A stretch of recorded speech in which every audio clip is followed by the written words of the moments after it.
Bonjour à tous, je m'appelle Aurélie. Mon travail consiste à vous accompagner dans l'évolution de votre carrière. Après avoir constaté que de nombreuses personnes cherchent à découvrir de nouveaux métiers, j'ai décidé de partir à la découverte de salariés et de chefs d'entreprise qui acceptent de partager avec nous leur expérience. Chez Super Compétences, nous mettons notre expertise à votre service pour que vos projets prennent vie. Je suis très contente de vous partager l'enquête métier du jour. Vous êtes prêts ? C'est parti !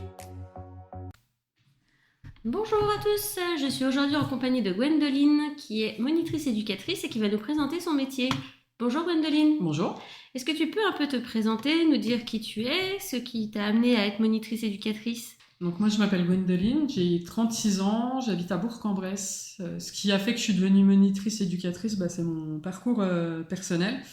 Ma maman a perdu son mari en 2010 et donc en fait on s'est retrouvés un peu tout seul avec mes petits frères et une amie avec qui j'étais au lycée, pareil, qui était placée en foyer, et de ce fait le métier du social m'a beaucoup attirée. En amont j'aurais voulu être gendarme, mais j'ai eu des soucis de santé, et par la suite du coup je me suis vraiment penchée sur ce métier qui ressemblait plus à mes valeurs et à ce que je cherchais à faire, c'est-à-dire à m'occuper des gens et voilà. D'accord. Donc aujourd'hui tu es monitrice éducatrice, depuis combien de temps ? Du coup j'occupe ce poste depuis 2017 en n'étant pas diplômée, et je suis diplômée depuis 2022. Au quotidien, en quoi consiste ton travail ? Est-ce que c'est un travail d'équipe ? Est-ce qu'il y a des spécificités ? Du coup, le métier de moniteur éducateur, ça peut varier si on est en entreprise ou pas. Après, moi, je travaille dans une structure, je veux dire. Donc, c'est effectivement un métier où on travaille en équipe. Est-ce que tu es amené à porter des charges lourdes ? Tu manipules des produits trop toxiques, des choses comme ça ? Alors, ce qu'il faut savoir dans le métier de moniteur éducateur, c'est suivant les personnes qu'on va accompagner, effectivement, on peut être amené à porter des personnes qui font quand même un certain poids. Ensuite, au niveau des produits, non, il n'y a pas de produits spécifiques. Par contre, ce qu'il faut savoir, contrairement à l'idée qu'on se fait du métier de moniteur éducateur, c'est qu'il y a une réelle violence dans ce boulot, tant verbale que physique. Et c'est pas quelque chose à ignorer, mais à côté de ça, il y a plein de choses à apprendre de ce boulot, quoi. Au quotidien, c'est quoi une journée type, par exemple ? Il n'y a pas de journée type. Moi, c'est ce qui fait que j'adore mon boulot, justement, c'est qu'il y a rien qui se ressemble à part, on va dire, le moment du lever, le moment s'il faut les aider à la toilette ou leur dire que c'est le moment de la toilette et le moment du coucher. Mais en fait, il n'y a aucune journée type, que ce soit avec des personnes en situation de handicap, avec des enfants en difficulté. Bon, après, moi, j'ai pas fait trop le domaine des gens qui sont SDF j'ai pas fait d'autres domaines. Mais en tous les cas, dans ces deux domaines-là, il n'y a pas de journée type. C'est tellement différent, en fait, que on peut pas se dire on va faire ça, on va faire ça, on va faire ça. Il y a toujours des surprises, entre guillemets. Donc, D'accord. Et au quotidien, du coup, tu leur fais faire quoi ? Tu leur fais faire des activités ? Alors, c'est beaucoup d'activités, notamment dans le monde du handicap. Après, avec les enfants qu'on s'occupe en MEX, pareil, il y a beaucoup d'activités, mais ça reste des enfants qui vont à l'école. Donc, pendant qu'eux, ils sont à l'école, en fait, nous, on travaille beaucoup avec les partenaires. On met beaucoup de projets en place, donc leurs projets personnalisés, pour en gros les aider à se développer, pas se développer, mais à se projeter dans la vie, on va dire. C'est hyper important aussi ce côté-là, parce que ça va les aider réellement à se projeter. Et on a aussi le travail avec tous les partenaires, parce qu'il y a des jeunes, malheureusement, qui vont être placés à vie, mais on en a certains où on va réussir à faire un travail.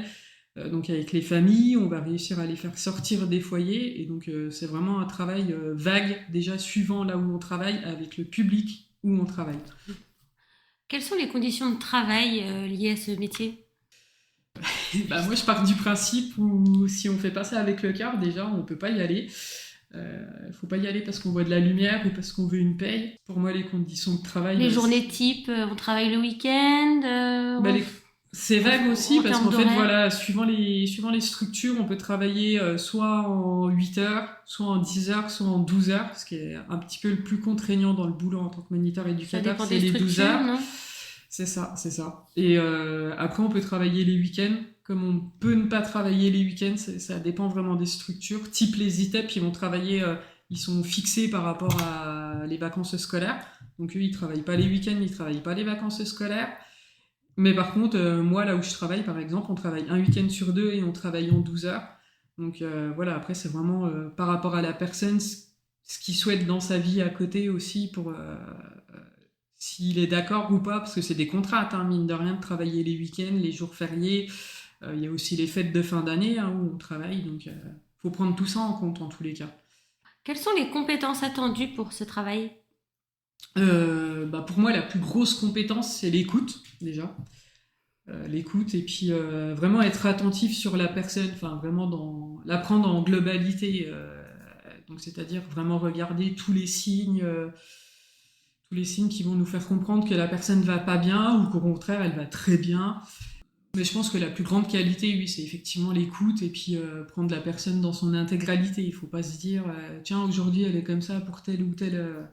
Il faut vraiment la regarder dans toute sa sphère, quoi, la personne. Il faut aussi prendre peut-être du recul aussi par rapport à son vécu, ses situations.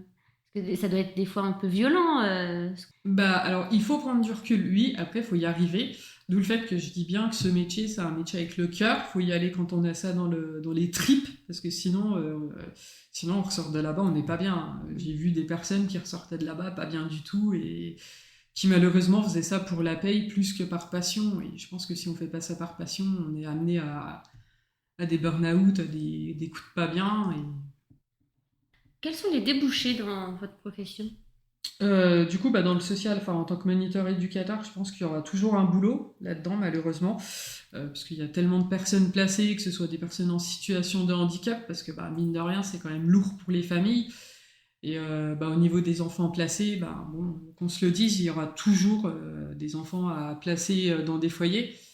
Donc il y a quand même un gros débouché, et à savoir que après le métier de moniteur éducateur, il y a d'autres diplômes possibles, donc il y a encore d'autres débouchés qui s'amènent au boulot du social.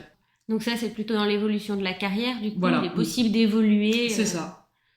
En passant par... Il y a des passerelles pour être peut-être éducateur spécialisé ou... La suite logique du boulot de moniteur éducateur, c'est d'être éducateur spécialisé. Après, à savoir que moniteur éducateur, on est vraiment dans l'action, dans la mise en place d'activités, de choses comme ça.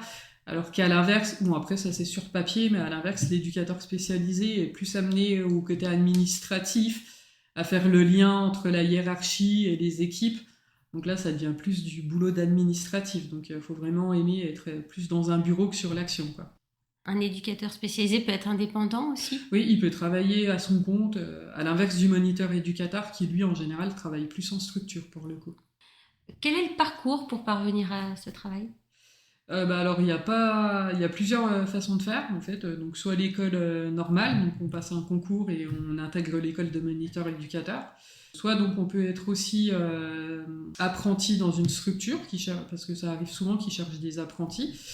Et donc à côté vous faites un peu d'école. Et donc il y a la voie moi que j'ai choisie, c'est la VAE, donc la validation des acquis et de l'expérience. Et ce qui est bien, moi en tous les cas pour ma part, c'est que du coup j'ai pu continuer à travailler, à avoir mon emploi et aussi à passer mon diplôme de monitrice éducatrice. Si tu avais un conseil à donner aux personnes qui souhaitent s'orienter dans ce travail ? Alors je l'ai assez répété, mais faites vraiment ça avec le cœur, il faut que ce soit une passion et que ce soit vos tripes qui parlent plus que la paye, quoi. Merci de nous avoir fait partager ce beau métier, qui est un métier passion, du coup, vous faites c'est ça. Beaucoup à l'écoute et très attentif aux personnes avec lesquelles on travaille. Donc, merci beaucoup. Merci à vous. Merci d'avoir écouté ce podcast. Vous retrouverez les liens de notre invité du jour en description. Vous trouverez également l'enquête métier du jour en version PDF dans les notes de l'épisode. Si l'interview vous a plu, n'hésitez pas à la relayer autour de vous et de la noter sur votre application de podcast préférée. Vous pourrez retrouver l'ensemble de nos services sur supercompétences.fr. Si vous voulez partager votre métier, prenez contact avec moi pour que nous puissions en discuter. Je reste également disponible pour parler avec vous de vos projets de reconversion professionnelle. Je vous donne rendez-vous au prochain épisode. Belle journée!